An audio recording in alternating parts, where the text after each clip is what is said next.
여러분 안녕하세요. 오늘은 12주차 보관찰론 시간이죠. 다른 과목들은 14주차 강의라고 마지막 강의를 했어요. 왜냐하면 15주에 기말고사가 있어서. 그런데 보관찰론만 두 번의 수업이 안 됐죠. 어린이날과 석가탄일. 그래서 학교 측하고 이렇게 학사 행정상 일정을 좀 살펴보았더니 기말고사 전 강의는 오늘이 마지막 강의예요. 기말고사를 다음 주에 여러분들이 13주차 강의지만 다음 주가 13주차 강의면 여러분들이 6월 9일이겠죠. 그런가요? 맞죠? 네. 그래서 6월 9일 날 기말고사를 보게 되고 그 다음 주인 15일, 16일은 두 번에 걸쳐서 보충 강의 14, 15주걸 진행하게 되었어요. 그렇게 이해를 해줬으면 좋겠습니다. 일정들이 좀 생각지도 않게 빠듯한 건 아닌가요? 사전에 내가 이야기를 정확히 하진 못했는데 그렇게 진행될 것 같다는 이야기를 한 것 같은데 그래요. 이제 오늘 여러분들 출석 한번 불러볼게요. 이해담 잘 지내죠? 예민이, 박경은, 이주희, 신철민, 육재준, 정관영, 김진환, 송윤섭, 이준호. 대답들 다 잘했어요? 그래요. 다음 시간에는 출석 이름을 부르지 않은 다른 학생들 이름을 다음 시간에 한번 더 불러볼게요. 여러분들 오늘 학사행정에 관한 안내문을 저도 받았어요.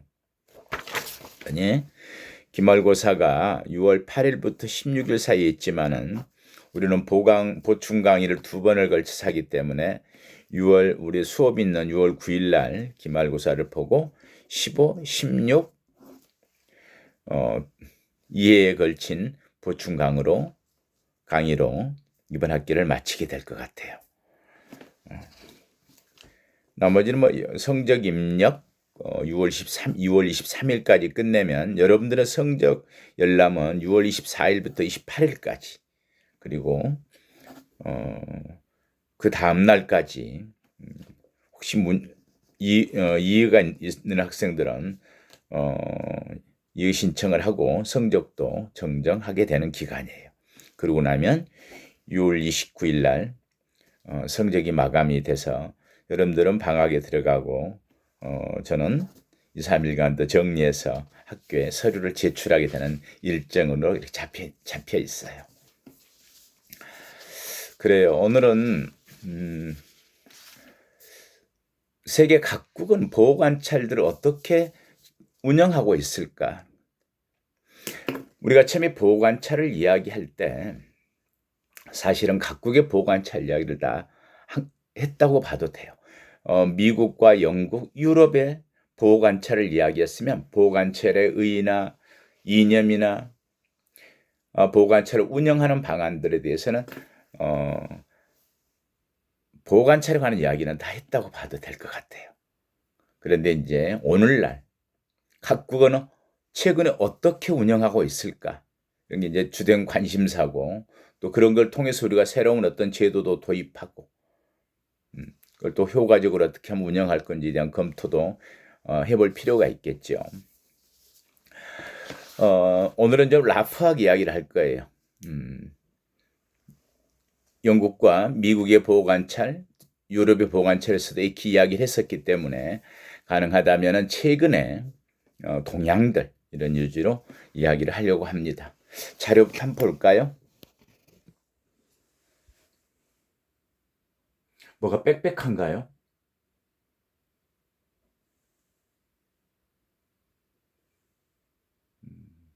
그래도 자료를 잘 봤으면 좋겠어요. 기말평가 때도 이 문제들을 여러분들에게 정리하도록 할 겁니다. 먼저 세계의 보호관찰 제도.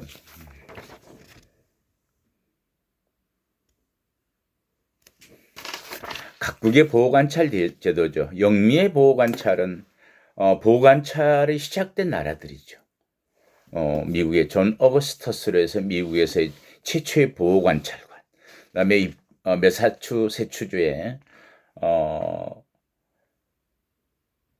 소년보호관찰법을 제정함으로써 최초로 보호관찰 제도라는 게 입법화됐잖아요.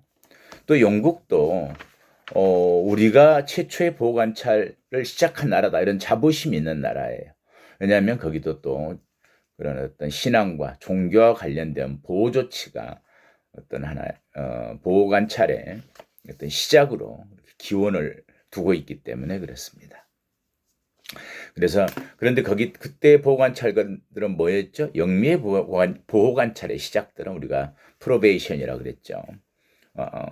지금 같은 안문 정책과 같은 구금의 폐해를, 또 구금으로 인한 고통을, 또 구금하지 않고 사회 내에서의 보호 조치를 통해서 변화시키는, 이렇게 시작했던 게 영국과 미국의 보호관찰의 시작이었죠. 반면 데이비덱의 유럽 대륙에서는 형을 살고 있다가 나왔을 때까지도 지금도 영국에서는 그런 말 쓰죠. 처음부터 끝까지 이런 표현들을 씁니다. 범죄자를 관리도 하지만 출소 후에까지 보호해서 재범도 막고 그 사람의 사회 복귀를 원활하게 해서 시작했던 프로베이션, 퍼롤, 가석방관이 결부됐었죠. 그래서 이제 이런 게 특징을 가지고 있는데, 미국에서도 이제 초기의 보호관찰이란 건 늘 그렇게 이제 형사 또는 제재 수단으로서의 보호관찰로 처음에 시작한 게 아니라 정말 지지하고 원조하고 보호하는 걸로 돼 있었죠. 그런데 이제 미국에서도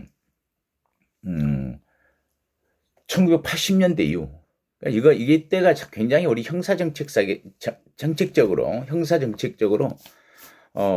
세계에서 아무튼 그 흐름이 중요하게 변하는 시점 같아요. 뭔가 개인의 보호보다는 공공의 안전, 그리고 그동안에 가져왔던 사회 복귀 이념, 또 결정론에 입각한 어떤 처우의 문제들, 다양한 처우 기법들, 이런 것들이 전부 효과가 있었느냐라고 하는 어떤 비판 속에서 형사정책이 보다 보수화되고 강경화되는 시점으로 돌아서면서 보호관찰도 이때부터는 상당히 이제 보안처분적 성격도 또 갖게 되고 뭔가 강경한 어떤 기조를 띠게 되는 거죠. 그래서 미국에서도 이때부터는 이제 집중 보호관찰과 같은 다양한 형태의 중간 제재 수단이 등장합니다. 제재 수단으로서의 보호관찰. 그럼 또한 그렇다면 이제 영국은 어떠한가? 미국의 어떤 제재 수단에 대한 것들은 15조 16자 때 몇 가지의 것들은 더 설명을 하려고 그래요. 가택구금과 전자감독, 집중보호관찰, 중간 충격보호관찰, 이런 부분들에 대한 설명은 한 번 더 구체적으로는 15조 16주 때 이렇게 하도록 하겠습니다. 아무튼 그렇게 강경화되고 있는 보호관찰이었는데, 여기에 이제 또 뭐가 곁들여지죠? GPS라고 하는 이치 추적 감독이 가능한, 전자 감독이 가능한 시대로 오면서 각국은 또 뭔가 보호 쪽보다는 관찰을 더 제재 수단이 강해지는 그런 방향으로 흐르게 되죠. 자, 영국에서도 굉장히 영국은 세계의 어떤 보호관찰의 선두주자다, 우리는. 그리고 초기에 우리가 보호관찰의 기원을 가지고 있는 시작한 나라이기도 하지만 계속해서 어떤 혁신을 해오는 그런 전통을 가지고 있는 영국의 어떤 보호 관찰인데, 그럼에도 불구하고 여기도 영국에서도 1990년대 이후부터는 그 성격이 범죄자 개인의 사회 복귀를 지향하는 과거의 전통적인 모습과는 달리 영국에서도 공공보호의 중요성을 더욱 강조하는 방향으로 변화하고 있습니다. 그럼에도 불구하고 본인들은 자국 스스로 형사정책과 그 실행의 선두주자라고 보고 있는데, 미국이나 여러 유럽 국가들의 다른 주장에도 불구하고 영국은 보호관찰 제도의 창시국이다. 우리가 그러한 자국의 중요성을, 자부심을 강조하면서 혁신을 계속 해오고 발전해오고 있는 그런 나라이죠. 그럼 이러한 그 영미계 프로베이션적인 것으로 시작을 했지만은 지금은 70년대부터 80 말부터 80년대 미국의 보호관찰도 강경 노선으로, 90년대 들어서 영국도 그런 보수화의 성격을 더 띠고 공공안전을 더 도모하게 되었다. 이렇게 이해하면 될 것 같아요. 그리고 유럽의 보호관찰 제도는 어떻죠? 몇 개국만 한번 볼까요? 독일의 보호관찰 제도는 지방 분권적 사회 서비스로서의 성격이 강한 특징을 가지고 있고요. 독일의 경우. 프랑스의 경우에는 시설 내 처우와 사회 내 처우가 굉장히 유기적으로 잘 결합되어 있다. 그리고 이제 이탈리아 같은 경우는 다양한 후문형 보호관찰 제도가 창안돼서 활용되고 있는 어떤 특징들을 보이고 있다. 그래도 그러한 전통들은 있잖아. 유럽 쪽에서는, 유럽 대륙들은 후문 정책 쪽의 어떤 전통들. 자, 오늘은 무엇보다도 중요한 건 그 이야기를 하고 싶어요. 한 번 더 보죠.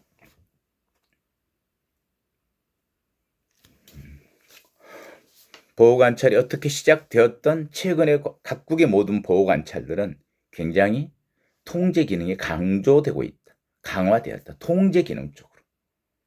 소위 보호관찰이라고 한다면 보호보다는 관찰의 쪽에. 이 그림을 지금 가끔 몇 번 보여주면서도 설명을 못했는데요. 붉은 사인펜의 글씨가 있죠. 플러스에 보호관찰은 사실 이 부호라면 다 설명이 되는 것 같아요. 첫 번째, 잘 안 보이죠? 플러스의 부호를 제가 붙인 이유는 프로베이션과 퍼롤에 합쳐져서 오늘날의 보호관찰을 만들어 왔다. 제가 화살표 방향으로 앞으로 진행한 것과 이로 진행한 걸 두 개를 그려두었는데요. 발전적으로 진행되어 왔는데 보다 강경하게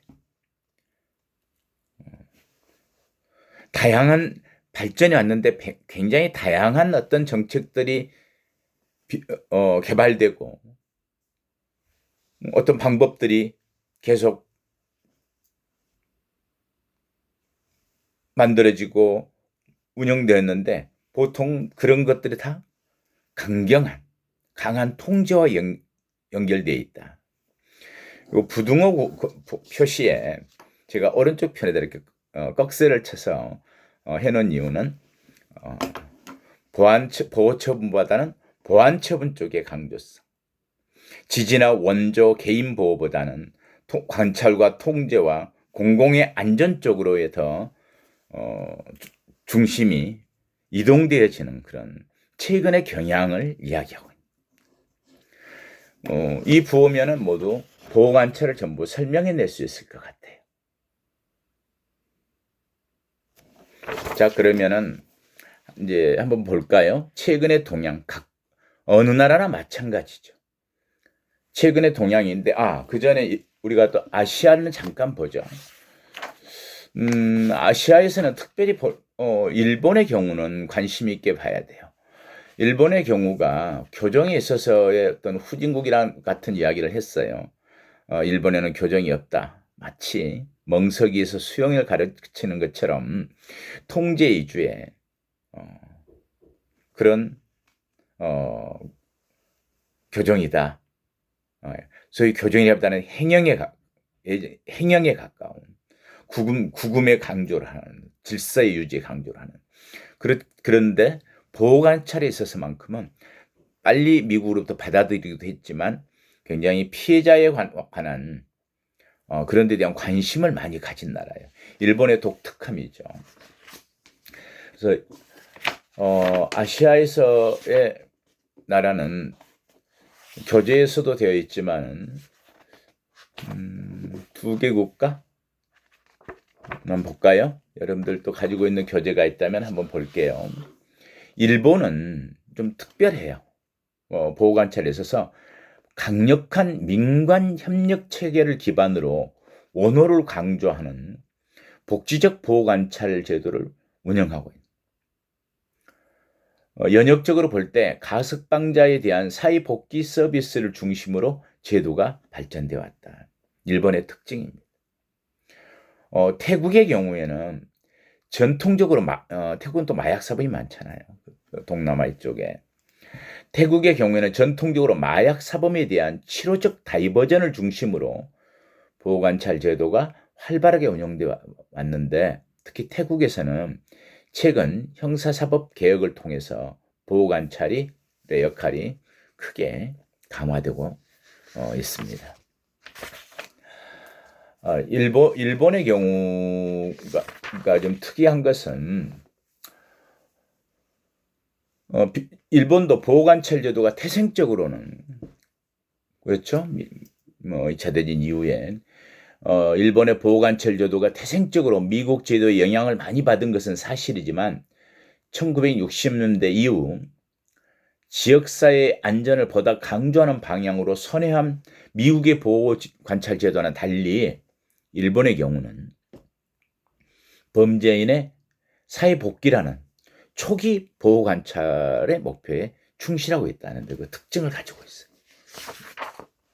일본의 국민성, 일본의 그런 것과 굉장히 관련이 있지 않을까요? 사실 일본의 교정의 운영도 그러한 국민들의 법감정, 국민성과 굉장히 그런 관련 지어진다고 생각을 해요. 물론 어느 나라나 그것으로부터 자유롭거나 그 특성을 반영하지 않을 수 없지만 일본의 경우에는 교정이나 형사정책에 있어서도 약간 특이한 그런 걸 보이고 있습니다. 그리고 이제 일본에서 가장 지금 더 먼저 나서고 시작했던 게 물론 공공의 안전도 있지만 그 중에 무엇보다도 피해자에 대한 관심을 많이 갖는 거예요. 피해자의 보호, 피해자의 원조. 그래서 취업 지원 및 재범 방지 프로그램도 최근에 일본의 경향은 취업 지원 그리고 재범 방지 프로그램도 활성화하고 이제 출소자 등의 이제 사회 정책 지원도 사회 정착을 위한 지원도 전문화해 가고 있는 그러한 보호관찰을 굉장히 좀 발전적으로 운영하고 있는데 가장 특징적인 게 피해자 지원 정책을 굉장히 강화하고 그래서 여기에 이제 피해자고 화해 모델 또는 뭐 지역사회와의 화해 피해자라고 하는 것도 보면은 피해자의 범위가 어딜까요? 범죄가 가해자와 피해자가 있다면 피해자는 당사자인 사람과 그 가족과 또 그러한 영향을 함께 받는 지역사회가 모두 피해자라고 광의로 해석할 수 있겠죠. 어찌되었건 최근에 각국의 보호관찰의 최근의 동향은 한 번 더 볼까요?